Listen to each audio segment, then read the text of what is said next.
Hello students, myself Manoj Kumar Sharma, Assistant Professor of the Management Training Institute, Vatika.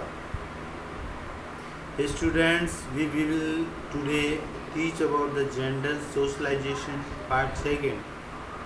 सामाजिकरण में संगठन किस प्रकार से कार्य करते हैं, आज इसके बारे में हम अध्ययन करेंगे। सबसे पहले जानते हैं कि बालक अपने आसपास के वातावरण, उसके आसपास के लोगों के व्यवहार और दृष्टिकोणों से निरंतर प्रभावित होता है। उसके चारों ओर पर्यावरण में निम्न प्रकार की संस्थाएं काम करती हैं जिनसे वह प्रभावित होता है। सामाजिकरण में दो प्रमुख संस्थाएं हैं, एक तो है औपचारिक संगठन और दूसरा है अनौपचारिक संगठन। ये दोनों संगठन पृथक पृथक हैं और इनसे जुड़े हुए समुदाय और कम्युनिटीज़ अलग अलग होती हैं।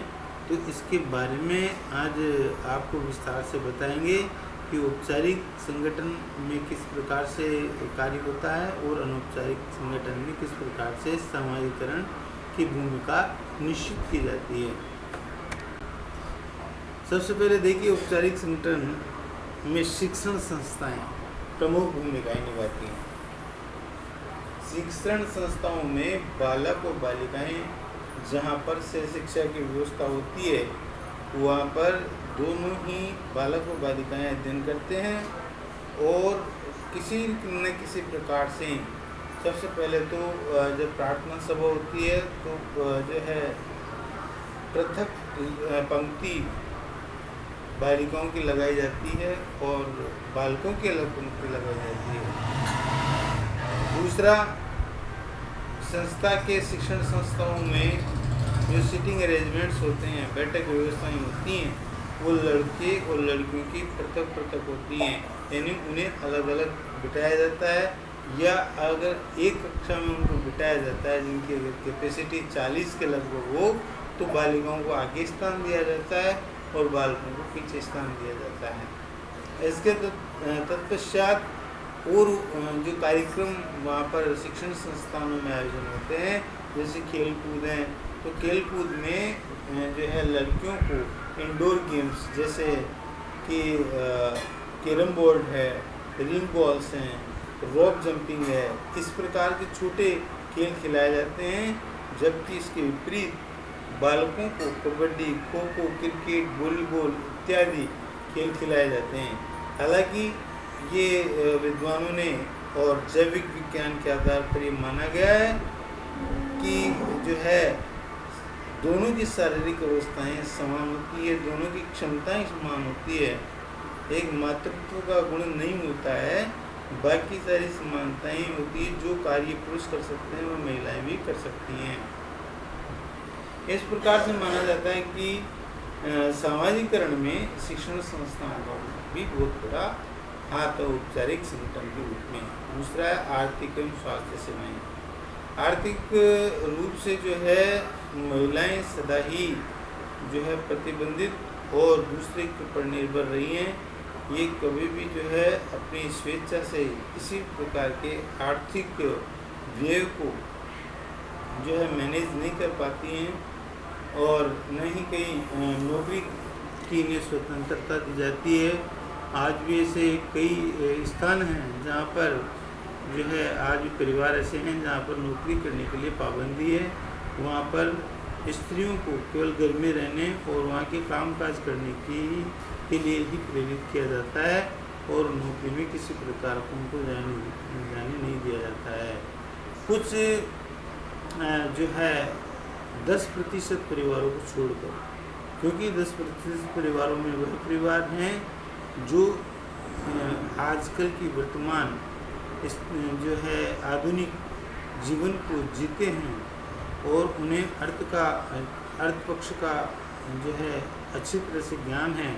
वो अवश्य इस बारे में जो है फ्लैक्सिबिलिटी दिखाते हैं, लेकिन और अन्य गाँव में जो है इस प्रकार से महिलाओं को और लड़कियों को जो है आर्थिक रूप से संवर्धित नहीं होने देते हैं। और स्वास्थ्य सेवाओं के संदर्भ में ये कहा जाता है कि जो है स्वास्थ्य सेवाएं उपलब्ध करवाई जाती हैं, लेकिन पूर्ण रूप से नहीं। जो भी किसी प्रकार की समस्या होगी वह उसे घर या उस गांव में आसपास कहीं चिकित्सा की व्यवस्था हो तो वहाँ पर उसको ले जाकर जो है इसको पूरा किया जाता है। बाकी अन्य बड़े संस्थानों में, बड़े हॉस्पिटल्स में किसी प्रकार की कोई बीमारी हो तो उनको इस प्रकार से जो है लड़की और लड़कियों में मतलब भेद किया जाता है। अब है सामाजिक सांस्कृतिक संस्थाएं। सामाजिक सांस्कृतिक संस्थाएं वह होती हैं जो समाज में कई तरह के संस्थाओं जो है सामाजिक कार्यक्रमों को आयोजित करती है, जैसे मेला है, उत्सव है, तीज है, त्योहार है, झांकियाँ हैं। तो उनमें क्या करते हैं कि ये समाज के ठेकेदार अगर इनको कहे तो कोई अतिशयोक्ति नहीं है।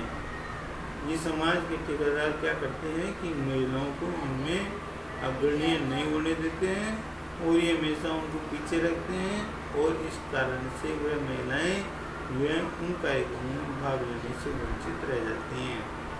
आगे धार्मिक संस्थाएं विभिन्न तरह के जो है बड़े बड़े मंदिर और इस प्रकार की धार्मिक स्थान होते हैं, इनमें कुछ कम्युनिटी या संस्थाएं बनी हुई होती है। इनमें जो है एक ग्रुप बना हुआ रहता है, समितियां बनी रहती है। इन समितियों में जो है उनकी महिलाओं के लिए किसी प्रकार का कोई स्थान नहीं होता है। इसमें केवल पुरुष ही सक्रिय भागीदारी निभाते हैं और वही कार्य करते हैं। और इस प्रकार से जो है एक ये माना जाता है कि औपचारिक रूप से इसमें जो है औपचारिक संगठन के रूप में सामाजिकरण ये होता है। देखिए राजनीतिक संस्थाएं होती हैं तो विभिन्न दल होते हैं समाज में, जो वो विभिन्न दल जो हैं वो क्या कार्य करते हैं कि चुनाव आने पर ऐसे प्रत्याशी को जो है समाज में जनता के सामने लाते हैं जो बहुत ही बहुमुखी प्रतिभा के धनी होते हैं, किसी संस्थाओं से जुड़े हुए होते हैं, उनका बड़ा नाम होता है, उनके पास अथा धन राशि होती है और उनका जो है बाहुबल जानकर उनको इस प्रकार से जो है राजनीतिक संस्थाओं में सक्रिय किया जाता है, जो कि महिलाओं के इसके लिए संविधान के द्वारा निर्धारित प्रतिशत तय करने के बाद भी गांव में अभी तक इसमें सुधार नहीं आया है। तो इस प्रकार से ये संस्थाएं कार्य करती हैं।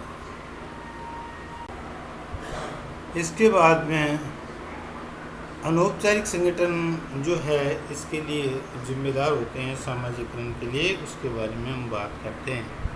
इसमें अनौपचारिक संगठन में सबसे पहले आता है परिवार। कोई भी भेदभाव, किसी भी तरह का सामाजिकरण या जेंडर के को लेकर किसी प्रकार का भेदभाव किया जाता है तो सबसे पहले वो परिवार में ही किया जाता है। बेटी की पैदाइश पर मातम, बेटों को प्यार, इज्जत, बेहतर खान पान, बेहतर देखभाल, इलाज मिलना, प्रोत्साहन करना, ताकतवर मजबूत करना, बाहर घूमने की स्वतंत्रता देना, नौकरी के लिए स्वतंत्रता देना, इस प्रकार से उनको जो है जो अपने परिवार में इस प्रकार से महत्वपूर्ण बना देते हैं कि उनके सामने लड़कियां तो बिल्कुल गौण होती है। जयशंकर प्रसाद ने, जो महान कवि थे, उन्होंने नारी को लेकर 4 पंक्ति कही थी जो मुझे आज स्मृति में आती है और मैं आप लोगों से कहना चाहता हूँ। नारी तुम केवल श्रद्धा हो, नारी तुम केवल श्रद्धा हो, विश्वास रजत नग पगतल में, पीयूष स्रोत सी बहा करो जीवन के सुंदर समतल में। यानी जयशंकर प्रसाद द्वारा जो है इसे एक स्वतंत्र उस नदी के भांति माना गया है जो प्रवाहित होती है। लेकिन आप जानते हैं कि वर्तमान में किस प्रकार का सामाजिक परिवेश और माहौल है जहाँ पर कन्याओं को कई बातों की जो है इजाज़त नहीं होती है। इसके बाद है पास पड़ोस।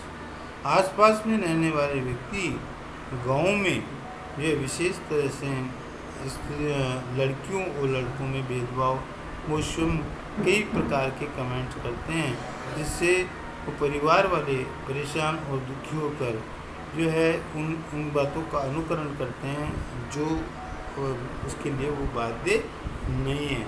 लड़कियों को बाहर जाने पर पाबंदी, लड़कियों को जो है पहनावे पे पाबंदी, बात बात पर उनको डांटना फटकारना, इस प्रकार से कार्य करने पर वह लड़की आपस में टूट जाती है और जो है इसका परिणाम भी है जो उन बालिकाओं को भुगतना पड़ता है। मित्र मंडली, ये कहा जाता है कि जो बालक है वो मित्र बना सकता है, समूह बना सकता है, उसमें रह सकता है, उसमें एक साथ उठ बैठ सकता है, लेकिन किसी भी तरह से लड़कियों को उस प्रकार की इजाज़त नहीं दी जाती। उनको केवल खाना बनाने, बर्तन साफ करने, झाड़ू निकालने और घर के कार्य करने में ही उनको जो है माँ का हाथ बटाने, रसोई घर में विभिन्न तरह के कार्य करने के लिए ही प्रेरित किया जाता है। मित्र मंडली में उनको शामिल करने का अवसर ही प्राप्त नहीं होता है।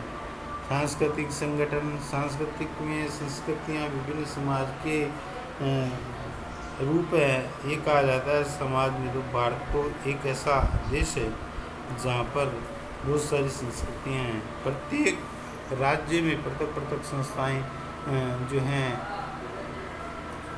जो संस्थाएं पाई जाती है, अलग अलग संस्कृतियाँ पाई जाती है, उनके अलग अलग खान पान, उनके अलग अलग रीति रिवाज, उनके अलग अलग त्यौहार, वो उत्सव, रीति रिवाजों के भी अनुसार इस प्रकार से महिलाएं और पुरुषों में, बालक और बालिकाओं में भेद किया जाता है। ये रीतियाँ और रिवाज जो है मध्य वर्गीय परिवारों में, निम्न वर्गीय परिवारों में ज़्यादा देखने को मिलती है, क्योंकि जो आज उसका प्रतिशत केवल 10% मानते हैं जो उच्च परिवारों में रहते हैं और वो किसी प्रकार का कोई भेदभाव उसमें नहीं मानते हैं।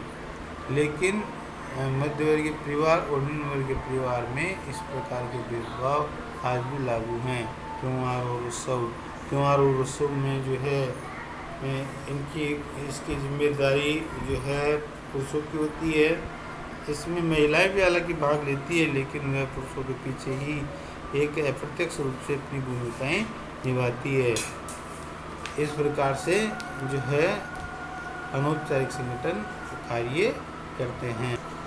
थैंक्स। फिर से एक नए सिद्धांत के साथ आपके सामने उपस्थित होंगे। तब तक के लिए हैव अ नाइस डे।